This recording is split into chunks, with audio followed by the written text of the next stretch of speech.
Well guys, I did it. I managed to get up on our metal roof. It did dry out enough, and it's January, and I just put up this antenna here, this Venom 5/8 wave.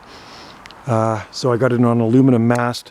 There's my other antennas over there. There's a that one on the right is a IMAX 2000. The one on the left is a Antron 99. I talked skip all over the place on those things.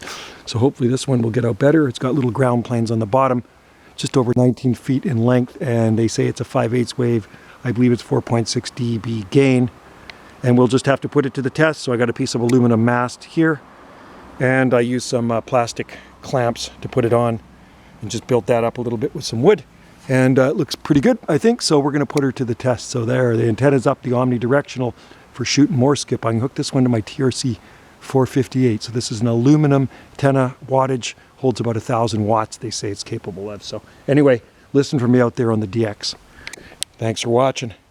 Enjoy the day listening to the frogs up here. It's kind of a nice day for putting up an antenna, that's for sure. It's just absolutely beautiful out here in our garden on Salt Spring Island. Thanks for watching. Cheers.